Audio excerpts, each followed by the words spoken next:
যখন বললাম যে আমি বাংলাদেশ থেকে এসেছি, তখন সে আমাকে জড়ায় ধরলেন। আপনি চিন্তা করেন, 2006 সালে আর্জেন্টিনা টিমের ক্যাপ্টেন, বেশ বড় মাপের ফুটবলার, এখন হয়তো অনেকে চিনবেন বা ওই সময় যারা খেলা দেখতেন তারা চিনবেন সোরেনকে।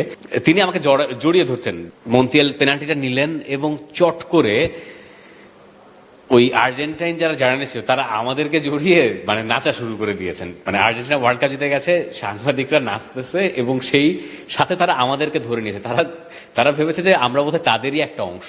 আর্জেন্টিনা থেকে আমার সঙ্গে বিশ্বকাপের মাস 2 পরে যোগাযোগ করা হলো, তারা সাকিব আল হাসানের ইন্টারভিউ নিতে চান। আমরা একটা বিশ্বকাপ যত আগে না ফেলে এসেছি, তার চেয়ে কাছাকাছি সময় আরেকটা বিশ্বকাপ আপনার জন্য আসছে।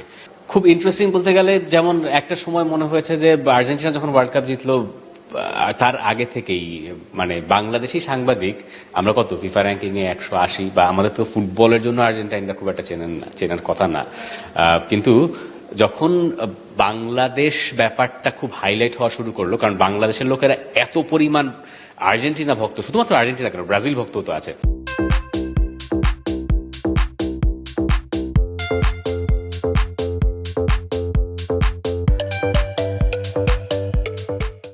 এবং বাংলাদেশের মানুষ এত ফুটবল ভালোবাসে, ফুটবল বিশ্বকাপ একটা 4 বছর পর পর বাংলাদেশের একটা উৎসব, তাই না? সেই উৎসবের সময়টা পুরো বিশ্ব জুড়ে বাংলাদেশ এমনভাবে হাইলাইটেড হয় যে আপনি যখন বিদেশি সাংবাদিক হিসেবে ওখানে যান, তখন আপনি একটা বাড়তি খাতির পাওয়া শুরু করেন। আমার মনে আছে যে আমি আর্জেন্টিনা ট্রেনিং সেশনে আমার হুয়ান পাবলো সোরিনের সঙ্গে দেখা হয়েছিল। 2006 সালে আর্জেন্টিনা টিমের ক্যাপ্টেন ছিলেন, বার্সেলোনায় খেলেছেন, লিওনেল মেসির সাথে তার খুব ভালো বন্ধুত্ব একটা সময় ছিল। এবং সেই সোরিনকে আমি একটা ইন্টারভিউর জন্য অ্যাপ্রোচ করছিলাম যে আমাকে একটা ইন্টারভিউ দেবে কিনা। হুয়ান পাবলো সোরিন ইন্টারভিউ দেন নাই, কারণ তিনি আরেকটা টেলিভিশন চ্যানেলের হয়ে কাজ করতে এসেছেন, তারা অন্য টিভিতে কাজ করবেন না বা চেহারা দেখান না, এরকম একটা বাধ্যবাধকতা আছে। তো আমি তখন যখন বললাম যে আমি বাংলাদেশ থেকে এসেছি, তখন সে আমাকে জড়ায় ধরলেন আর কি, একরকম হাগ করলেন। আপনি চিন্তা করেন, 2006 সালে আর্জেন্টিনা টিমের ক্যাপ্টেন এবং বেশ বড় মাপের ফুটবলার, এখন হয়তো অনেকে চিনবেন বা ওই সময় যারা খেলা দেখতেন তারা চিনবেন সোরেনকে। তিনি আমাকে জড়িয়ে ধরছেন যে আমি বাংলাদেশি। আর কারণ কি? কারণ আমি বাংলাদেশি, আর কোনো কারণ নেই। তখন সে আমাকে বলতেছে যে আর্জেন্টিনা আর বাংলাদেশ স্প্যানিশ ভাষায় উনিদোস, মানে খুব ভালো বন্ধু। তখনও আর্জেন্টিনা ওয়ার্ল্ড কাপ জিতে নাই, এটা ওয়ার্ল্ড কাপের গ্রুপ স্টেজের ম্যাচ, সৌদি আরবের সঙ্গে ম্যাচের আগের কথা।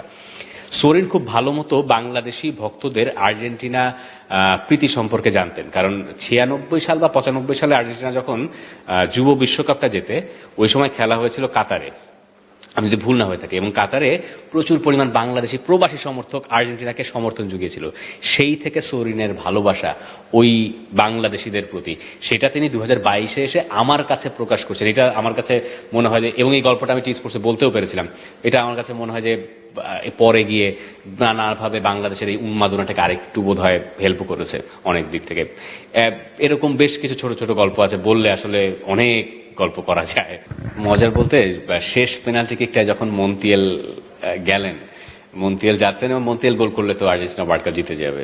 মন্তিয়াল শট করেছেন, আমি এবং আমার কলিগ নাবিল খান, আমরা দুজন একই সঙ্গে বসেছি প্রেস বক্সে। প্রেস বক্স তো না, ওটা ওপেন প্রেস বক্স। আমরা যেরকম বাংলাদেশে একটা ধারণা আছে প্রেস বক্স বোধহয় একটা কাচের ঘেরা এসি রুম, এরকম কিছু না।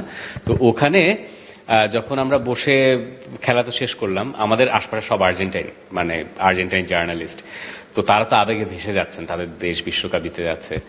মন্তিয়াল পেনাল্টিটা নিলেন এবং চট করে ওই আর্জেন্টাইন যারা জার্নালিস্ট ছিল তারা আমাদেরকে জড়িয়ে মানে নাচা শুরু করে দিয়েছেন। মানে আর্জেন্টিনা ওয়ার্ল্ড কাপ জিতে গেছে, সাংবাদিকরা নাচতেছে এবং সেই সাথে তারা আমাদেরকে ধরে নিয়েছে।